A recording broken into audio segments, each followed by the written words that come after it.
Hallo, hallo. Heute soll es wieder um Weihnachtskarten gehen. Und zwar habe ich mir ausgedacht, selbst ein paar Stencils, also ein paar Schablonen zu machen, und zwar in Form eines Sterns. Dazu nehme ich erstmal ein Stück Backpapier. Das ist beschichtet und somit klebt die Heißklebepistole bzw. der Kleber der Heißklebepistole nicht an.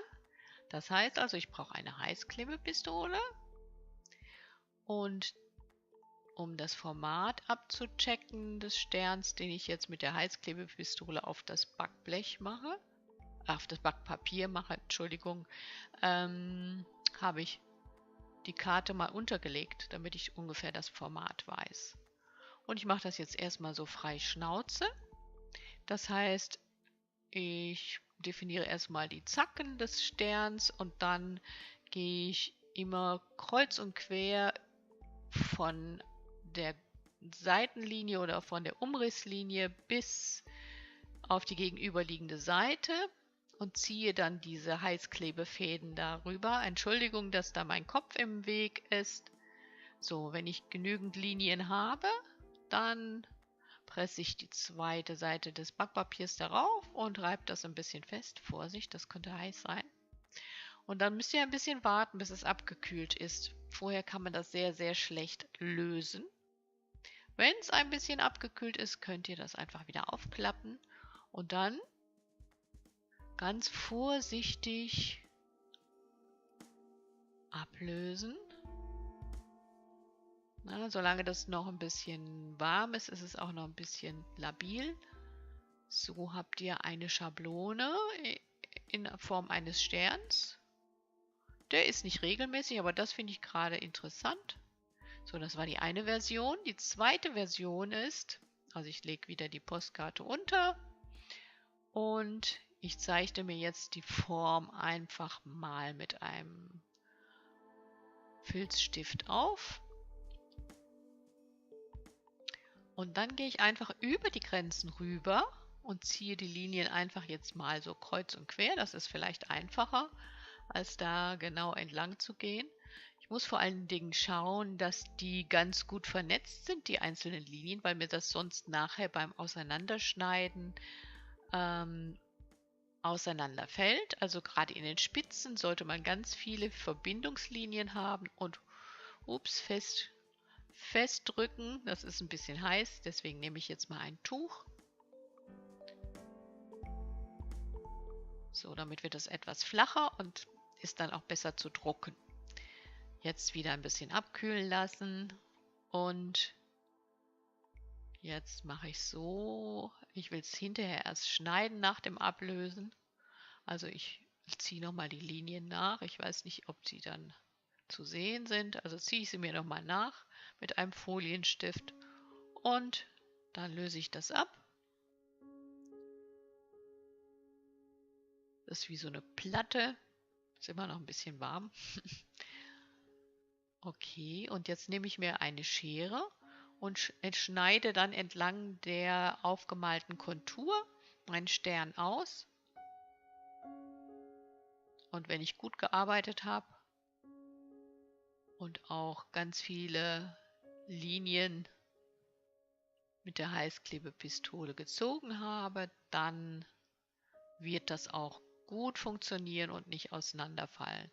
Sollten da doch noch Lücken sein, kann man vielleicht später nochmal mit einzelnen zusätzlichen Heißklebelinien das Ganze nochmal ein bisschen fixieren. Dieser Stern hat natürlich jetzt etwas spitzere Zacken und ist etwas deutlicher zu sehen, also etwas gerader in der Kontur.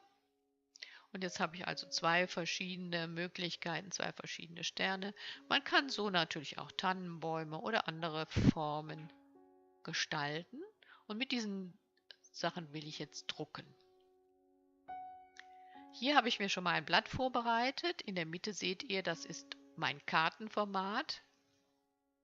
Habe ich umzeichnet und dann nochmal am Rand so ein bisschen verlängert.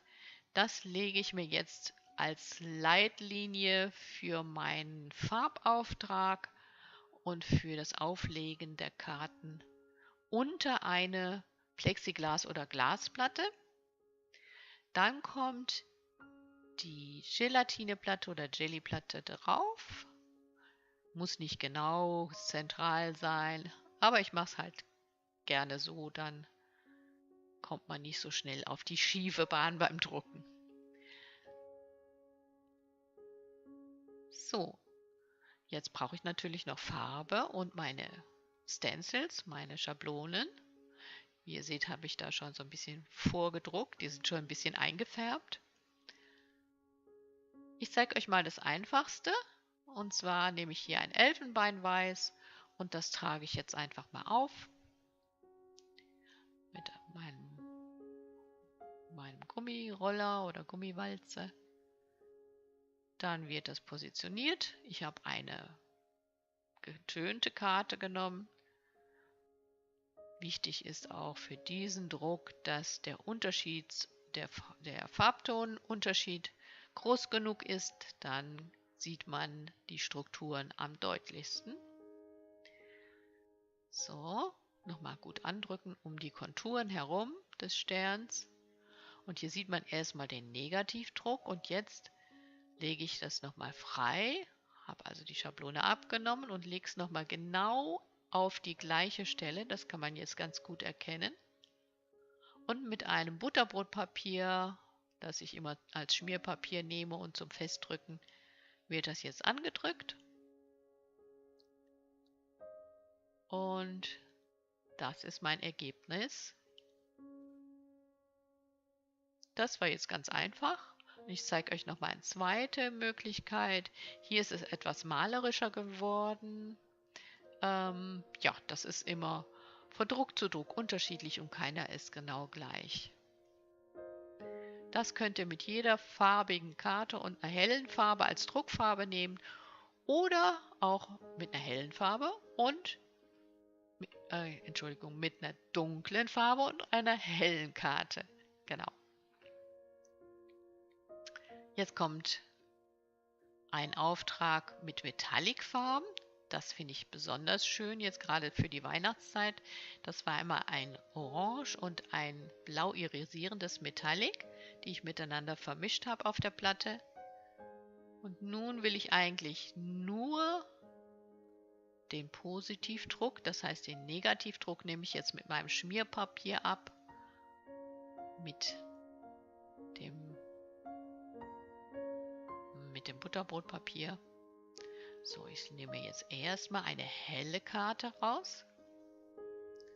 Und da bleibt jetzt halt die dunkle Struktur mit dem Stern und die drucke ich mir jetzt auf die helle Karte.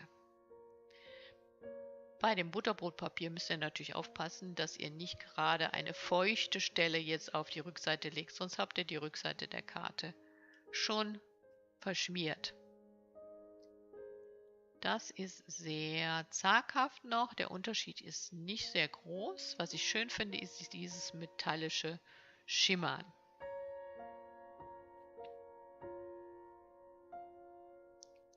Ich entscheide mich einfach nochmal etwas von dem Blau, von dem irisierenden Blau aufzutragen.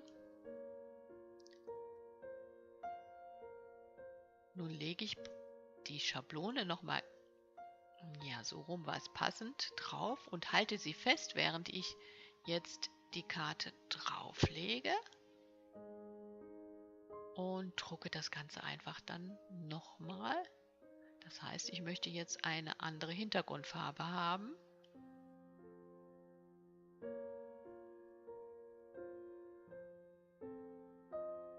Mal sehen, ob es klappt.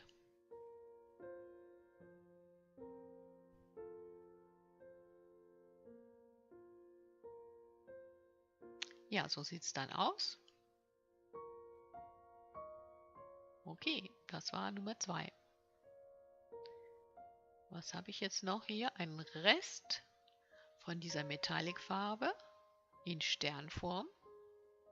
Das trockne ich mal mit einem kalten Föhn, bitte nicht warm föhnen.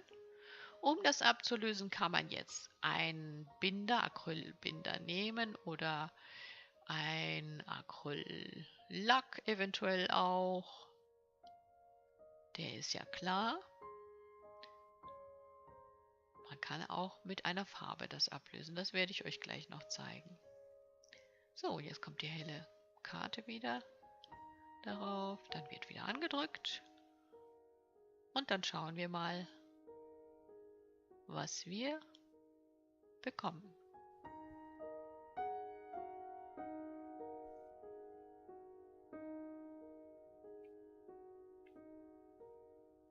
Ja, ich lasse es ein bisschen länger einwirken.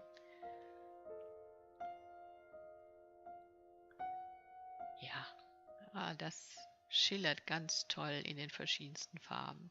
Je nachdem, wie man es hält gegens Licht. Es gibt natürlich noch ganz viele andere Möglichkeiten. Die könnt ihr auch selber ausprobieren. Hier nochmal eine Möglichkeit mit dem Metallic Orange gemischt mit Schwarz, simplem Schwarz. Das gibt jetzt natürlich eine relativ dunkle Mischfarbe.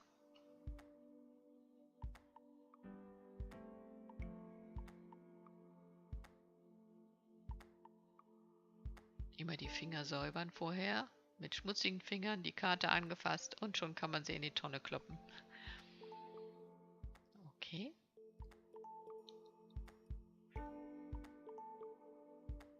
Vorsichtig auflegen. Das trockene Schmierpapier auflegen.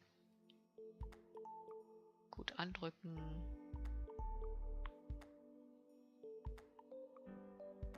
Nochmal gut andrücken.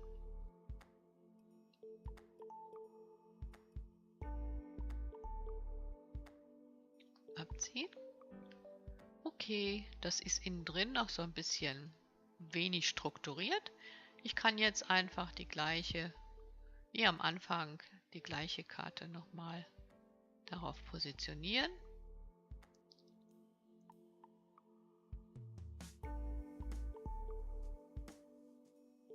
Und so bekomme ich dann in meine Negativform noch zusätzliche Strukturen. Okay. Hier seht ihr nochmal schön dieses Changieren durch die Mischung.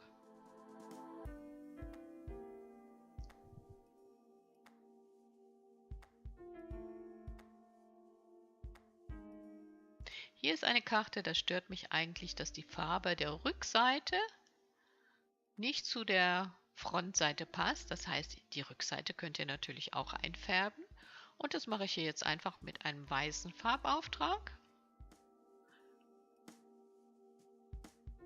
Ich lege also einfach die Rückseite dann noch drauf.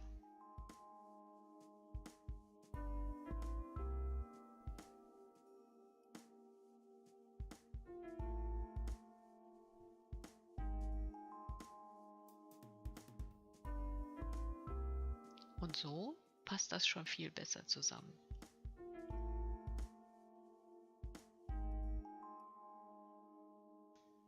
Ja, hier zum Schluss möchte ich euch nochmal zeigen, wie schön diese Stencils, also die Heißklebe-Schablonen selber sind. Die kann man natürlich zum Schluss auch nochmal auf eine Karte aufkleben. Und hier seht ihr nochmal die Ausbeute. Ja, ich finde das schön, dass sie eben nicht so gerade sind, sondern so ein bisschen schief und krumm und nicht perfekt aussehen.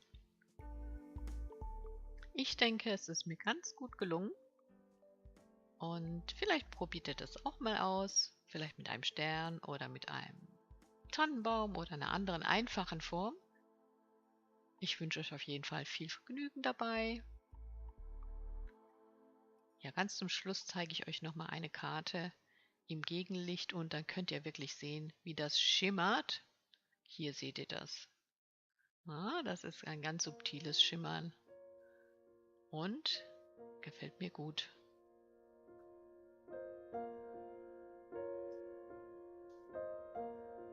Tschüss, bis zum nächsten Video.